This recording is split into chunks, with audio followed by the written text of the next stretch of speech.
Alright, this is lesson number 5, simplifying radicals, specifically algebraic radicals. This is different from the last lesson, because last lesson we just did numerical radicals, but it's the same concept, same process, it's just a little bit different. And I even think it's a little bit easier than last time. So that's the goal for today, and really the big ideas here are simplifying more complex math expressions to smaller ones that are easier to manage. Here are the steps for today. If you're on the video, make sure that you write these down. Pause right now. I'm going to move on right now. Numbers 1 and 2. Here we go. Number 1. Simplifies are the directions. It says, what's the square root of 98m to the 4th power? So the first thing we want to do is look at the particular index here. We know that it's 2. We assume it's 2 when there's nothing there. Then we need to look at the square root of the coefficient first. So we use a factor tree to break it down. I know 98 is like saying 2 times 49. 2 is prime, and 49 is 7 times 7. So we know these are both prime. So that's good. We're looking for two numbers that could be multiplied together to be pulled out. So we know that 98 is just like saying 7 times 2 times m times m times m. So those m to the 4th we could write as m to the 4th. Now just like last time, we're looking for pairs of numbers that group together to break out of this so-called prison. Okay, so we have two 7s. They try to break out. Only one makes it. The other one doesn't. Pair of m's here. One tries to make it. The other one doesn't. Another pair of m's here. And we do that. The only number that doesn't make it out is that 2, so we just leave that as the square root of 2. And then we have to simplify this. 7m times m is 7m squared. Square root of 2. And that's your answer. Okay. Number 2, very similar, except we have a different index. On this particular index, we have an index of 4. So, same rule, same concept, except we're going to use a square or a 4th root. So we're trying to find 4 of the same number that are being multiplied together 4 times. So we're going to take that number 64, break it down. I know 64 is like saying 16 times 4, and then we have each of these 4s can be broken down as 2 times 2. So 64 is really like saying 2 times 2 times 2 times 2 times 2 times 2 times 2, and then x to the 6th is the same thing, writing it out 6 times. Now you can see it gets pretty long here, right? So bringing out the rest of the problem here, we got the 4th root of all that, and then we have a 3 in the front as a coefficient. So totally fine to do this. The way you solve it in this way, we're looking for 4 of the same number, so we'll pretend that we have 4 inmates that are trying to break out of the same number. Only one makes it, the others don't. They get caught. So all we have left is, on the inside is 2 2's, we multiply them, we have 4, and then x times x is x squared. The outside we have 6x times the 4th root of 4x squared. Okay?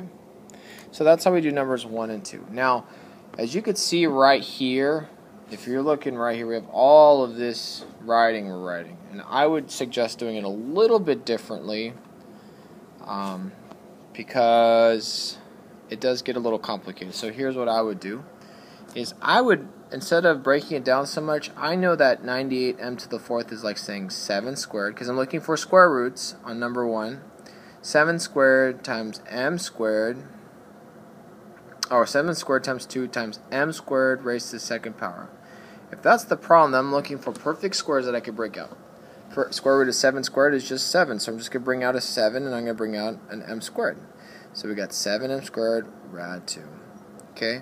Same thing with number 2. I'm looking for groups of 4 numbers. I know that 64 is like saying 2 to the 4th times 2 squared. Okay? So instead of writing this whole 64 out and do 2 times 2 times 2 times 2 times 2, I think that's enough 2's. We're just going to write it out as 2 to the 4th times 2 squared. Same concept, same number.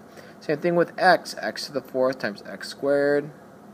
We're taking the 4th root of that, and we're going to bring down that 3. So we're looking for 4 of the same number that's being multiplied with itself. So we have the 2 we're going to bring out. So 3 times 2 times x, all times 4x squared. Let's finish up my problem, and you get the same answer. Which way is better? Is it the top way or the second way?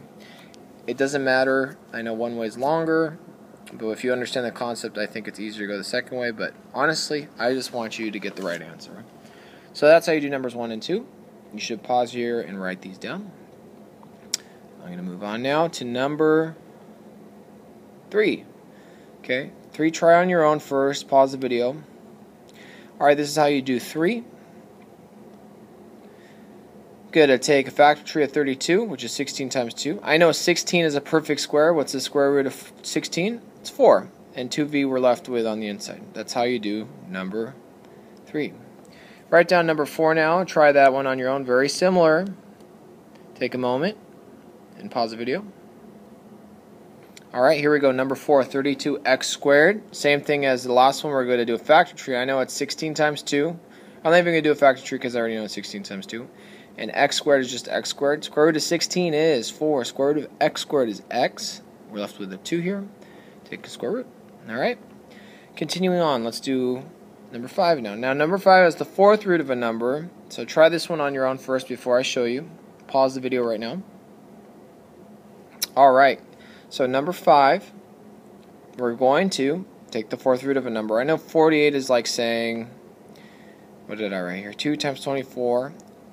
24 is like saying 4 times 6, and then we have all of our prime factors. So I know 48, it's like saying 2 to the 4th times 3 times x to the 4th. Okay, we're trying to find 4th root of something. Base of 4th root of 2 to the 4th is just 2. X to the 4th root is just x. Write these down and you get this answer, 4x times the 4th root of 3. Okay? Almost done. One more to go. Number 6. So why don't you start on number 6 for me? We're going to do a factor tree. Pause here and try this on your own.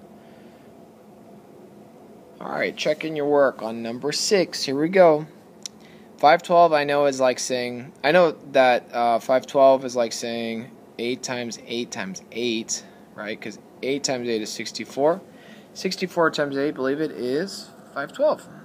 So, 512 I can rewrite as a cubed. B to the 8th I can rewrite as b to the 3rd times b to the 3rd times b squared. Okay? Bringing down the rest of the problem. Since I'm looking for cube roots, I know the cube root of a cubed is 8. Cube root of b cubed is b. Cube root of b cubed is b. And then we got cube root of b squared we can't take out. Simplify, we get the final answer here. So, you can write that down. So basically, we learned how to simplify algebraic radicals, looked at the steps, and this fits in math. We need to know how to simplify, and in real life we take complex problems and we need to simplify them so that they make more sense. That concludes this lesson.